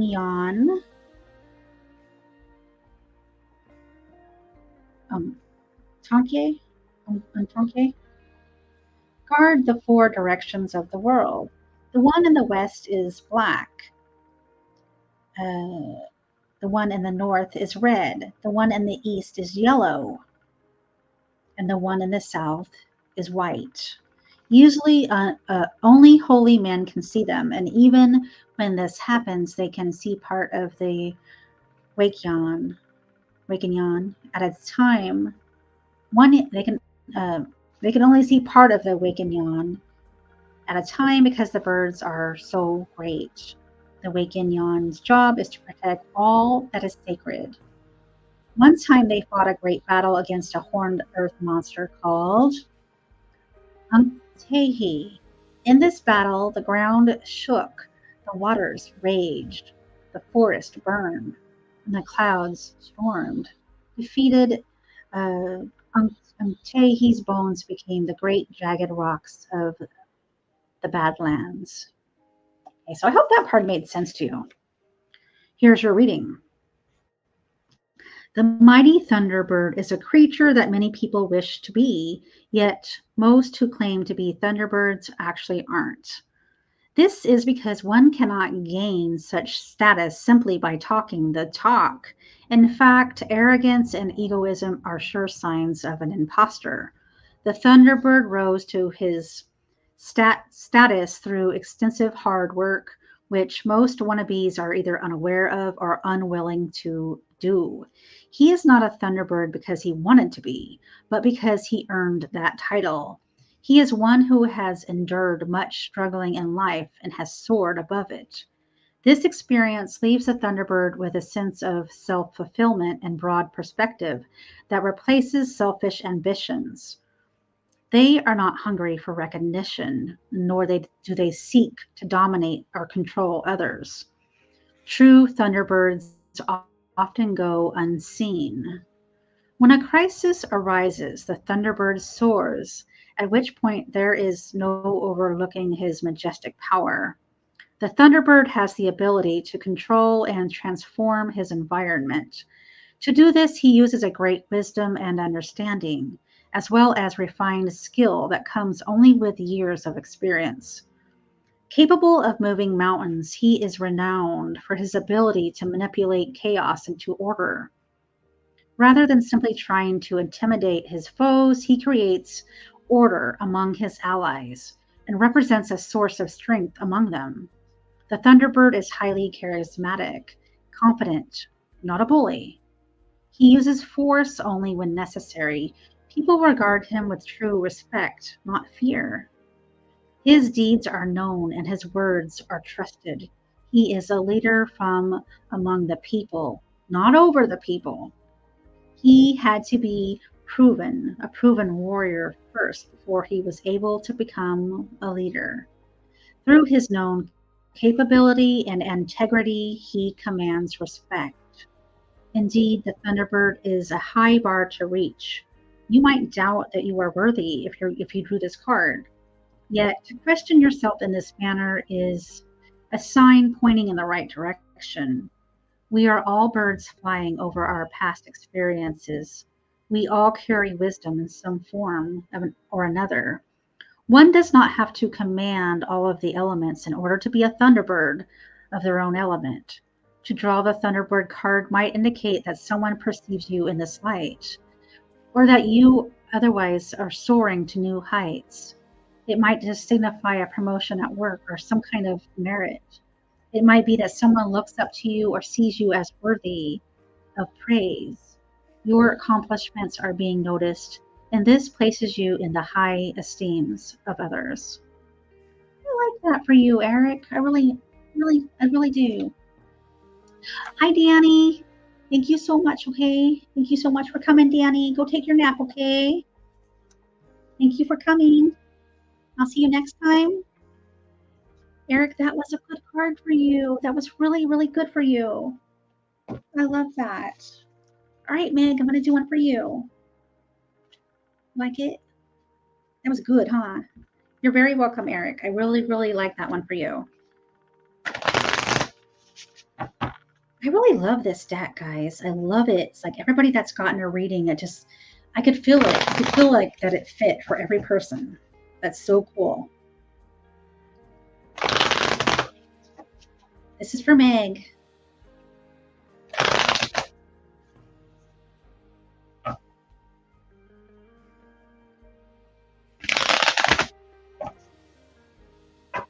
All right, Meg, what are you going to get? Meg got the goblin. Meggie got the goblin. Make sure you guys have Hobbs Horror, guys. Hobbs needs us. Hobbs needs us, guys. He's so good. He reviews horror. He loves horror. Make sure you guys got Paranormal Highway. Great, another great channel right there. Danny Wolf, another great channel. Meg's Mysteries. If anybody else is in here, let me know. So Meg got the goblin. Let's see. Goblin. Go back. Find our goblin. Sphinx. Let's see. This is fun. I like being able to do this. It's going to take me a little while to get to the goblin. I might have to start it over.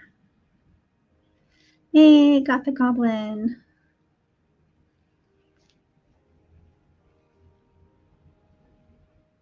Let me remove it and bring it back, okay? Well, yeah. Hold on. Move it. Oh, it clicked. Ah! All right, let's present again. 1 second.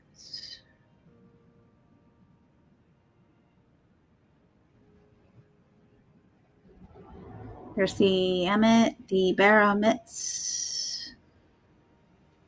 I think I'm saying them right. Basilisk. There's the Bruni. Thank you. Caladrius.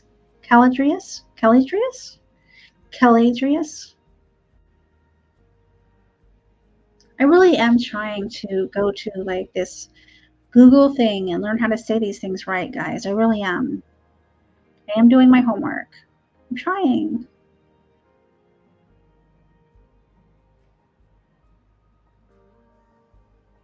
And let's see. We're almost there. There's the Chupa. There's the Chupacabra. I love the Chupacabra. There's the Cyclops. What did we get? We got the Goblin. Eastern Dragon. There's the Eastern Dragon. There's the Western Dragon. Notice the difference. One's like more like a snake. One's more like a dragon. Both badasses though. Fairy. There's the fairy. Blue dogs. The Garuda.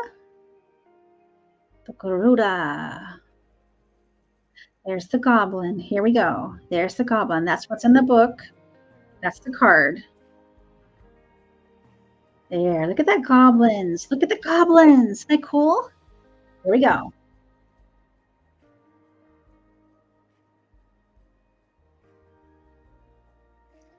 All right, Meg, here we go. The goblin is a type of fae, meaning it is a relative of the fairy. These creatures represent what the Scots call the unseelie court, or races of fae that are dark and chaotic. Goblins are mean-spirited and mischievous, and can be vicious when provoked. They are often to blame when one feels an unexpected pinch, or if something goes missing, or something just is broken mysteriously. Ugly in appearance, goblins are generally presumed to be green and tiny in stature. However, there is no single standard for their appearance, and there are in fact many different kinds of goblins. The goblin is thought to be of French origin before spreading to other countries.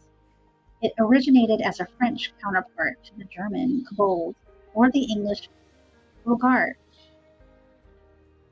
It is a household spirit known for causing mischief. Yet, as the myths evolved, the goblin became an outdoor being that harassed travelers with its uncouth behavior. It became the hobgoblin, which is often invisible or can shapeshift in order to sneak up on unsuspecting passerby. Often it leads travelers astray, causing them to become lost. World War I brought a new species called the gremlin, which lurks on airplanes and damages machinery. The most evil type of goblin is the red cap. This one will actually kill people and soak its hat in their blood. Fortunately, most goblins are not violent, only very annoying. Ooh, wow. All right, so goblins are by no means the most dangerous of monsters, but they are highly unpleasant and all too commonly encountered. They are rude people, dirty creeps, petty thieves, and compulsive liars, mean old grouches. selfish jerks, worthless hooligans, and internet trolls. Indeed, the world is full of goblins. You probably see people like this on a frequent basis, or even work with them, or possibly even live with them. Existence of these obnoxious goblin folk is an inescapable fact of life. Goblins tend to be transient beings, and this is a good thing for the sake of society. Most people who we see acting like goblins are not that way all the time.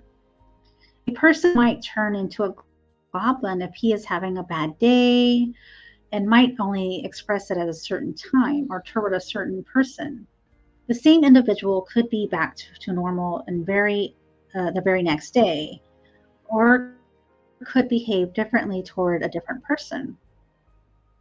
If we do not watch our tempers, if we say something nasty, or if we neglect our manners, we could easily be seen as a goblin by someone else.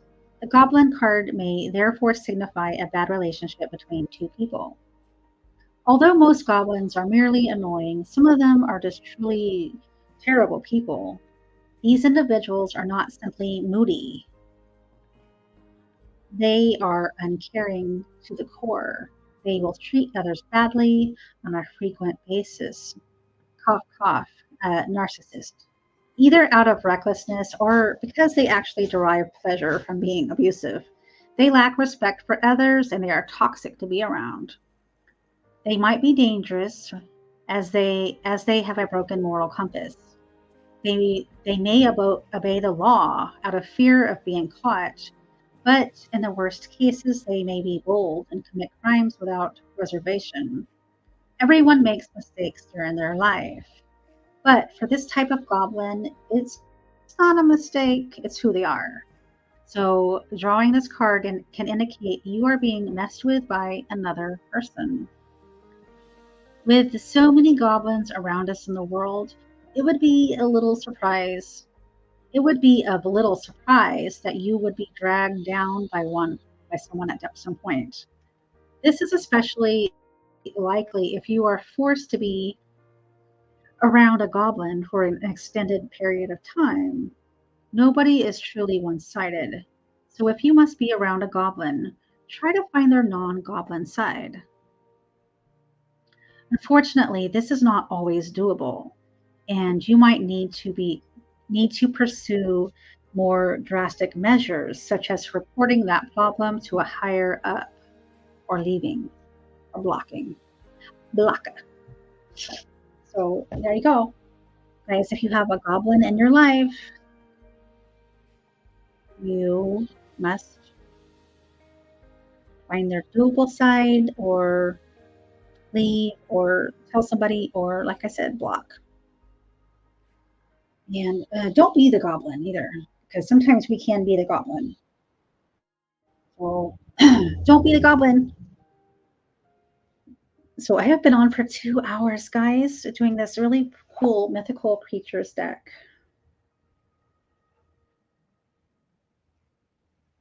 I love you guys, and I think I'm going to get off of here and relax a little bit. But I'll be on here doing readings, hopefully at least one day a week. At least one day a week I'll be on oracles, possibly a morning and an evening, and a morning and an evening for my other channel. So I love you guys. Love you all that came in, and whoever is watching over, I love you guys. And I hope you guys like all these mythical creatures and this beautiful deck. I have more decks too, like these. So, all right, guys. I love you. I will see you later, okay? Bye. Have a good day, guys. I'll see you soon.